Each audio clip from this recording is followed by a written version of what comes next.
You're listening to No Suck Saturday on the AM Update.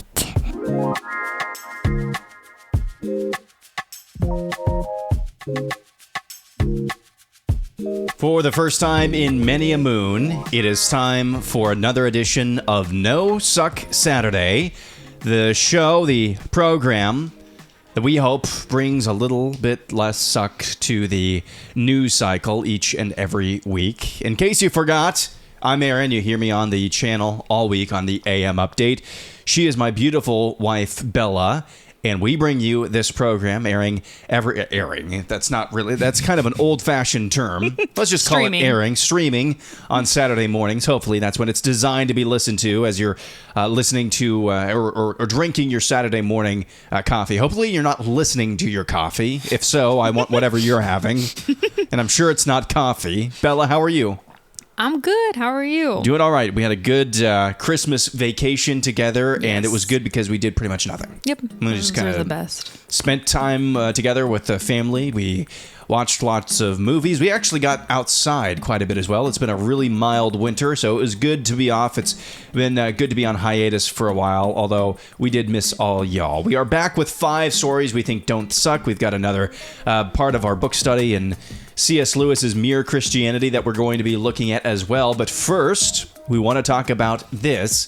I think in a couple of my first 2 stories, I've already talked about this week on the AM Update, but I think in case you missed it, I think they're worth mentioning again. The new food pyramid. It is really the inverted food pyramid. Yes. Bella, I sent this right over to you because I figured you would dig it, and I did as well. And completely flipping on its head, there's a reason why it's inverted, the new food pyramid. And again, who knows how much of an impact this will have on people's lives. The old food pyramid, I haven't seen that for a while. No. I do remember it growing up. I remember it was a big deal still growing up. But I think people had started to kind of move away from it for sure. Yeah. And now we have these new guidelines. This is not a cut and dry. You have to have every single meal this way, but the way that HHS FDA is couching this is that this is a guideline. You should be eating this way more often than not. So what is different about this?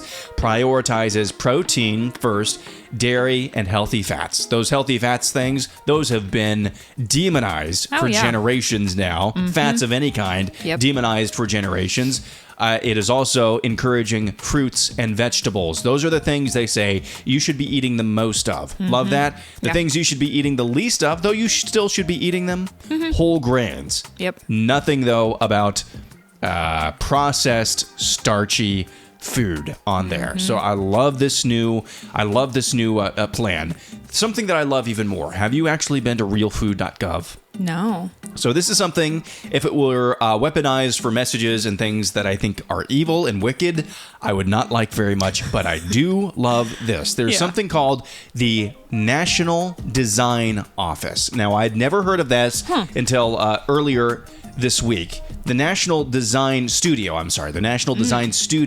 Okay. Its mission is to modernize the interfaces that serve everyday citizens. It is part of the federal government. And when you go to realfood.gov, which is where they announced this new food pyramid, I don't know if you've ever been to apple.com after they released or showcased a new item like iPhone or iPad or the MacBook Pros. Yes. And you scroll through that immersive experience where they showcase. That's exactly what realfood.gov is. And I've seen a lot of people from across the political spectrum saying, this is awesome. I can't believe this is a government website. Yeah. But when things are used like this to promote good, true, beautiful, and things that encourage the common good, I absolutely love it. So that is really, really cool. I thought that was a cool story. Yeah. And again, already covered the food pyramid, but the National Design Studio, as long as it's used for things that uphold good, true, beautiful, and the common good, I love it. What's your first story? Oh, well, I just have to say, I did not pick the food pyramid, but that is a very, very good one. That is huge news, especially for those of us who have been in the health space for a long, long time. Because, I mean, I remember learning, quote unquote, nutrition in nursing school and having to take a nutrition class. And it was all about carbs. That was just supposed to be the primary source of fuel. And fat was, like you said, demonized and honestly weaponized to the point where it was like you shouldn't have any. And we know now, I mean, for one thing, we need more fat because fat leads to cholesterol, and cholesterol, I won't go off on this tangent for too long, but we need cholesterol for hormones. And when you're doing a low-fat diet, you're missing out. So I think this is a huge change. Is it perfect? No, but I would say from where it was, it's like 90% of the way there. Yeah, I mean, that just reminds me of our brother-in-law on my side. Went to and did a missions trip in an African country. I can't remember. It was a very poor African country. However, this poor African country, it was abundant in a certain type of starch grain. Oh. And everybody could eat the starch grain. Everybody had full stomachs, but they were starving. Yeah. Because there's not enough nutrients, there's not enough fat, there's not enough protein, vitamins. in those starch vitamins in those types of foods. So that just gets to what you're saying. What's your first story? Very interesting. All right. Well, your stories seem to be more recent. Mine, I've been kind of collecting over the past couple of months while we've been away. So if you realize that these stories are old, so sorry if you've seen them, but we're cleaning out the ones that I've been storing up. So our first one comes from Arizona, where a flower delivery turned into much more.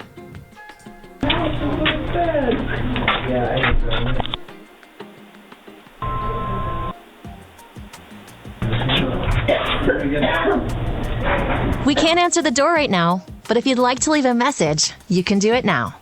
Hi there. Hi. From Michelle. Oh, I'm sorry for your loss, baby. Was it your hubby? Oh, baby, I'm so sorry. You're such a sweetheart. I can tell just by looking at you. You're so precious. You are so precious. You are so much, so good, so pure. I'm sorry, baby. Thank you for bringing Just remember, though, you and him, we're all going to be there sometime, aren't we? We're going to do that, so we need to carry on, Yes, sir. do our thing. I got my thing going on, sir. Good. There you I got go. fire under my feet, too. There you go. That's the way to go. That's the only way to go. Oh, I love you, What's too. your name? It's Greg Sherman. I've been doing Michelle. flowers for 35. All right, so that now viral video was recorded on December 4th. I was at the home of Michelle McDonald, who posted it on TikTok. Just days earlier, she had lost her husband in a tragic accident, and you can tell in the video she's like early middle-aged, sure. like very young. And I guess her friend sent her some flowers, and the gentleman that you hear talking, his name is Greg Sherman, and he's the one who brought the flowers. And he said in an interview that he said, "I've done this for 36 years, and normally you don't touch anybody at the door because that's not appropriate. But with her, I could see right away she was at rock bottom." And so in the video, as she's sobbing, he's holding her and talking to her. And I just thought that was really sweet because it's sometimes grief is very uncomfortable for people. And I thought he just handled it so well and knew exactly what she needed. So What a kind soul. What a soft heart as well. yeah. So my next bit of good news, I touched on this on AM Update as well. That's a very cool story, Bella, by the way. I touched on this as well. Murder. Lowest murder, homicide rate since the 1950s. Good news, murder. 2025, lowest homicide since 1950s. More on that in a little bit. Crazy. Lowest number of mass shootings since 2006. Lowest number of suicides since 2020. Lowest number of road fatalities since 2019. Lowest, according to some estimates, drug overdose deaths since 2019. Lowest alcohol consumption since in recorded history, which goes back after Prohibition. So it's probably not as low as Prohibition. And inflation continues on its downward trend. Murder rate down nearly 20% compared to 2024, according to multiple sources, including one at the FBI. That's just incredible. Yeah, it's just an amazing. incredible drop. Yeah. And you have to wonder what things are responsible for that. Who cares? It's down. That's a good thing. Objectively good. Yeah. If you believe the data, and if you don't believe the data, you're welcome to pick that apart on your own time, but that's what it shows so far. So that's my second story. What about your second story, Bella? All right. So, kind of to preface this next one, I picked it because for Christmas, Ben received a Toniebox. So, which for those of you who don't know, this is a screen-free device that plays stories and songs. So, there's a receiver on top of the box, and you put these little Tony figurines, and it downloads the stories. Think of it like all the best parts about screen, but none of the worst. It's like minus a screen. Exactly, yeah. And so they can listen to books, songs, things by themselves. It works really, really well for quiet time. And so we'll play this clip here in a second, but this is from an elementary school classroom where the teacher had a Toniebox, and they were able to connect a father and son who are many miles apart, because the Tonieboxes have this really, really cool figurine that's available that you can actually record your own audio on it. So in this video, a little boy finds out that the class just received a figurine from his dad who is deployed overseas.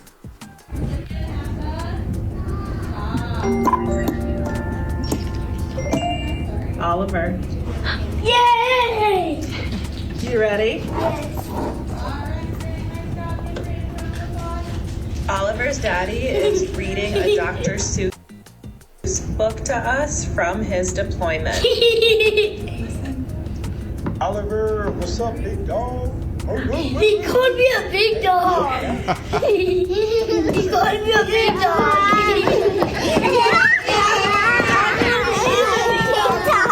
You called him a big dog too? Alright guys, let's listen. Listen. Alright, you gotta sit down and listen, okay? Dad's gonna read a book. Okay, here we go. Let's see. It says, one fish, two fish. Red fish, blue fish. Black fish, blue fish. Old fish, new fish. This one has a little car. And this one has a little star. Do you love it? Say! We're gonna put this in the listening center. And I'm gonna go there first since my dad sent a message. Absolutely. So anytime your mommy or daddy sends a message. That is really cool. And for all of you, because you were listening, the kid is just transfixed. Yeah.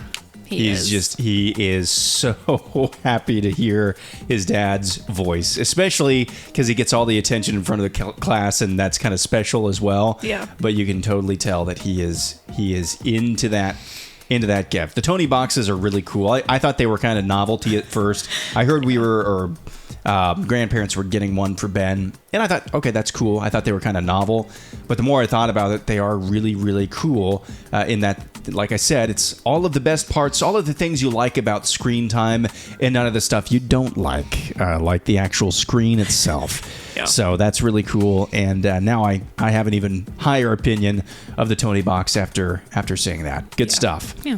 One more story here. This is courtesy of the Good News Network. The obstacles and excuses kept blocking Betty Kellenberger's path, but she never stopped moving forward. Kellenberger, an 80-year-old retired school teacher from Carson City, Michigan, became interested in the Appalachian Trail in elementary school when she learned about it in a weekly reader. Betty immediately thought she wanted to hike it someday, but adult life and her work as a teacher obstructed her path for decades.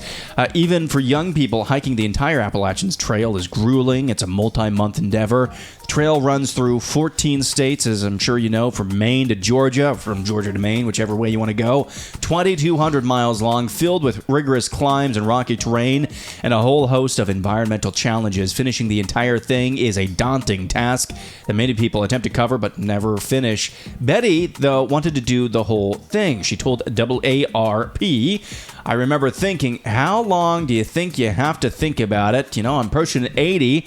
Am I going to wait until I'm pushing 90? So it sort of pushed me into action. She researched the trail and made her first attempt in 2022 with her trail partner, Joe Cox. Unfortunately, Cox had a rough fall on Mount Katahdin or Katahdin in Maine. I've never heard of that mountain before. No. And had to exit the trail a day later. Betty didn't make it much longer, leaving several days afterward due to a lingering effects from dehydration, Lyme disease, and a concussion. Oh my gosh. She tried again in 2023, starting at Harper's Ferry, Virginia, and heading north.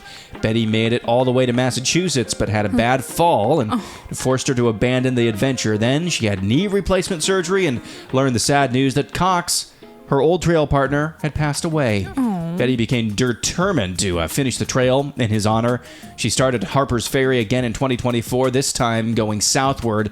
Unfortunately, in September, Mother Nature threw her another curveball. Hurricane Helene had toppled trees, obstructing paths all over the south, making the Appalachian Trail so impassable in parts that officials made hikers an extraordinary offer during the cleanup. Leave now, and you can count your existing mileage on day one of next year. Typically, all through hikes have to be finished in 12 months to count as complete, so Betty had actually caught a break thanks to Hurricane Helene. She began training for her next shot at the trail by climbing steps every day at the local hospital. Because her Michigan surroundings were so flat, she headed out to the Appalachian Trail again in March of 2025. She had only the northern and southern routes remaining since she had hiked between Massachusetts and Virginia before the hurricane hit. She finished the southern end first. Only the northern end remained, but the mountains of Maine and New Hampshire are notoriously difficult, so Betty wasn't sure she could do it until she met a man hiking in Pennsylvania who said something unforgettable. She said, "I was hiking alone. I just thought, if I have to do this alone, I'm not sure I can do it." And he says, "Well, you can quit and nobody will point fingers at you and blame you or anything, but you'll never know whether you could have done it or not. If you go and you take it on and you try it, then at least you'll know." So Betty kept going. Finally, on September 12th, Betty completed the northern end at age 80, besting the previous record by a full 6 years to become the oldest female to finish the Appalachian Trail. Oh my gosh, she's incredible. I'm not complaining about my morning workout tomorrow. Indeed. Talk about a get up and go, I nothing's love holding me her. back attitude. Well done, Betty. That's going to do it for 5 stories we think objectively don't suck. When we come back, we'll continue our study through C.S. Lewis's Mere Christianity. That's coming up next.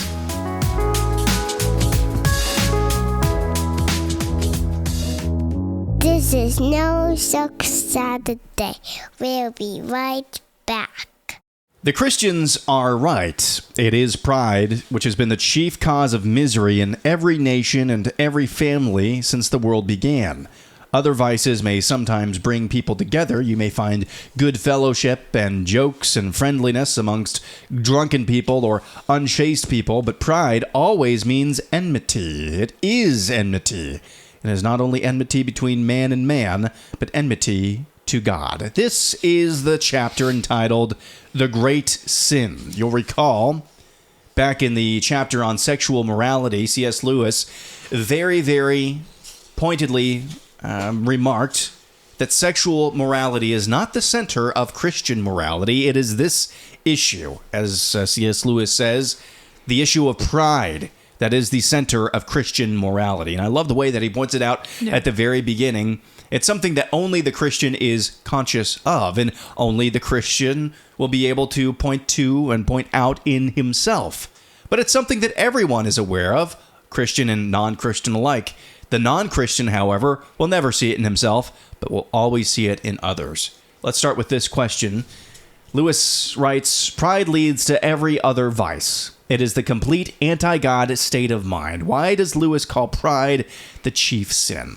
So, I mean, his main point is that pride leads to every other sin. It's at the root of everything. And like it says in the question, it is the complete anti-God state of mind. And I think it's on page 124 where he says, as long as you are proud, you cannot know God. And of course, as long as you are looking down, you cannot see something that is above you.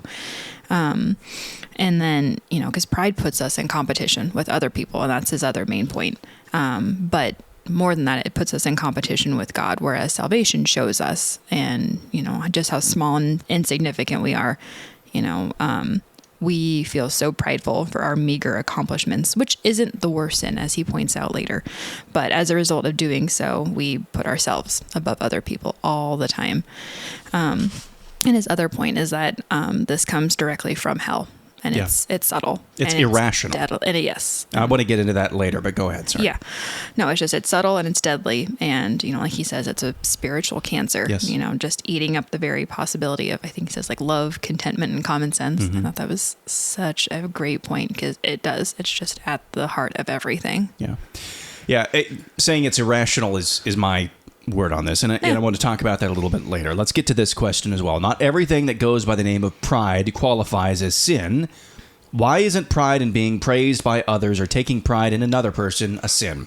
I especially like that he touched on this as well, because this is a sticking point for too many people. Yes. I've said multiple times to my siblings, I'm proud of you, or I'm proud of my siblings. Yeah. I don't mean that I'm proud that you're my sibling. I'm just, Correct. I have a warm-hearted admiration for you. That is the second point here when you have pride in someone. Now, that can be unhealthy when you say I'm proud of my son because I'm proud of my son, I'm proud of my daughter because I'm totally content in my identity because of what I did for them. That can be unhealthy, but most of the time it's just a warm-hearted admiration or thankfulness for another human being. Yeah. The first one is pleasure in being praised, and that is not necessarily pride. The child, as C.S. Lewis says, who is patted on the back for doing a lesson well, the woman whose beauty is praised by her lover, the saved soul to whom Christ says, well done, are pleased, and they ought to be. For here, the pleasure, it lies not in what you are, but in the fact that you have pleased someone you wanted and rightly wanted to please.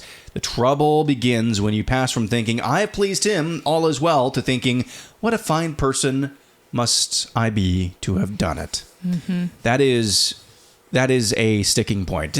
But I think it's also a healthy thing, though, to delight in being praised, not because of what your contentedness is in, but as C.S. Lewis points out as well, it also is indicative of maybe the fact or the posture of your conscience that you're not totally content in yourself, that actually the praise of others does indicate that you are not totally full of yourself as well. Yeah. So I think that's a good note to end the actual formal questions on. But as I was reading this chapter, something occurred to me, Bella, that pride, I want to bring this up again, is pretty irrational, especially the way that C.S. Lewis frames it, because he frames it as something that is the heart, or really one and the same as enmity. You go around thinking that person didn't do me right, that person didn't talk to me right, that person didn't see me right, that person... But all of those other people are saying the exact same things. They're saying the exact same things. It's irrational because if you realize and you accept that all of those people are doing the exact same things, that should be freeing. Nobody's really thinking about you. Yeah. Nobody really cares about you. I know that sounds depressing, but nobody cares about you really that much at the level that you think they should. That should be freeing. Yeah. That should be, there should be a spring in your step when it comes to socializing because... Nobody really cares that deeply about you except for maybe your spouse, but the rest of the world, not really. No. Not really. Nobody's really thinking about you that much. Exactly. And that's how you know it is from the pit of hell. It's totally irrational. Yep. Totally irrational. And as C.S. Lewis puts it, a spiritual cancer. Well, and I think that plays into like social anxiety a lot. Correct. Because absolutely. I just think of like what I was like as a teenager and even into college a little bit. And it really wasn't until my faith deepened and I just also matured and realized, kind of like you said, no one cares about you as much as you think that they do. Exactly. But you feel like everyone is psychoanalyzing every little thing that you're saying, everything you're doing. And honestly, like I'm thinking back, like I was at the grocery store today. I couldn't tell you if someone was doing something weird or if someone, stumbled over their words while we were talking. I don't remember it. Yeah. Do I remember my mistakes? Sure. Yep. I'm going to sit here and look at it with a magnifying glass. Because you think you have the perception that everybody else is perceiving you the exact way you perceive yourself. Exactly. And that's totally unhealthy. Yep. And Satan knows it and he uses it. Oh, for sure. Yeah. Good conversation. When we come back, we'll have our highlight of the week as well as our question of the week that's coming up next.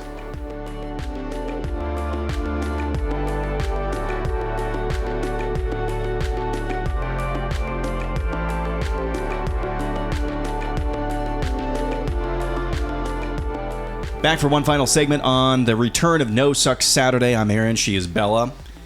Good conversations today. Good stories today, if I may say so myself.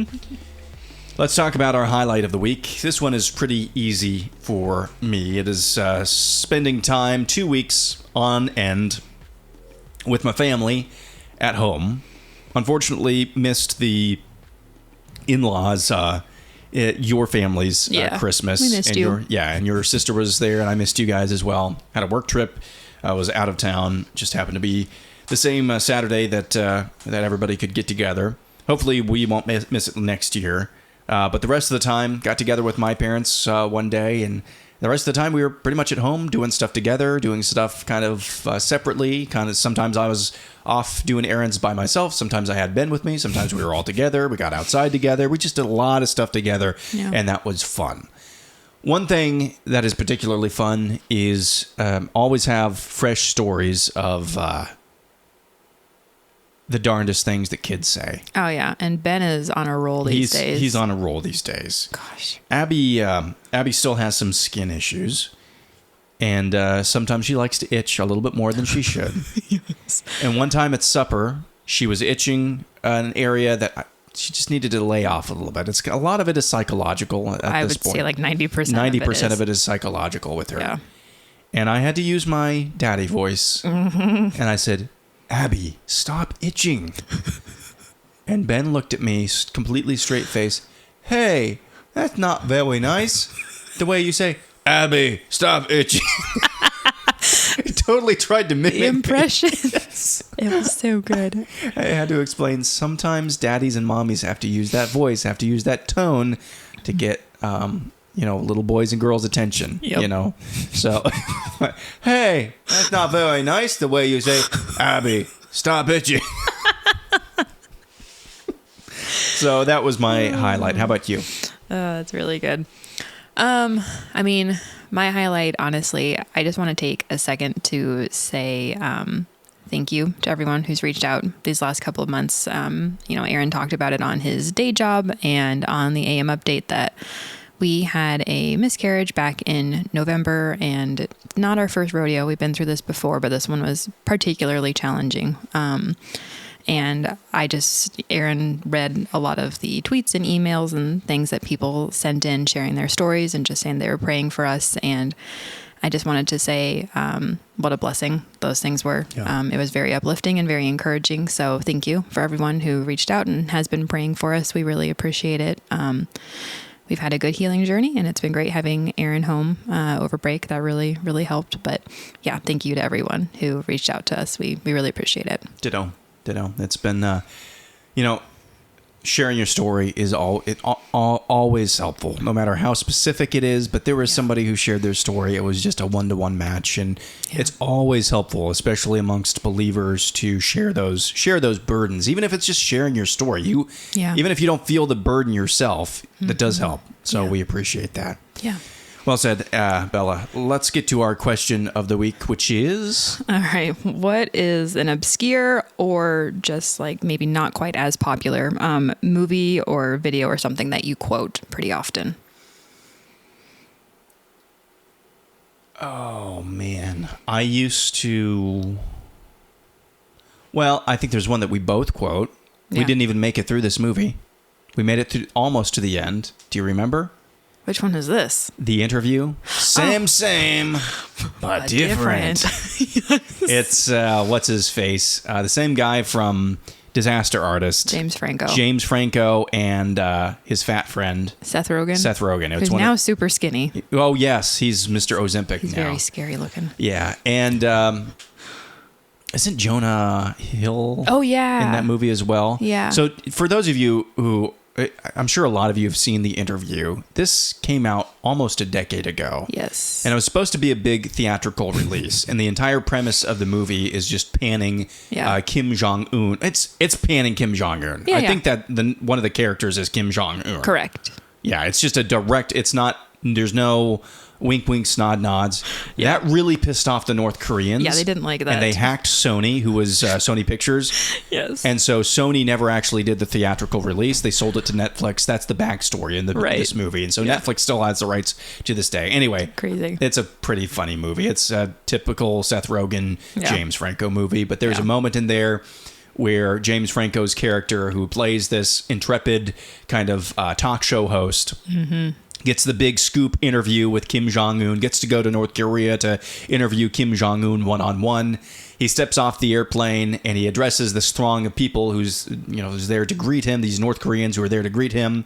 And you and I are the same, but different. And so fairly obscure. We quote that quite a lot. Yeah. I used to quote a few things from Equals 3 with Ray William Johnson, I think it is. Oh, that's that old yes. YouTube channel. Oh my gosh. And you go back and watch some of those videos. I'm not even sure all of them are around. No, probably not. I thought it was edgy at the time. Yeah. And it was very edgy.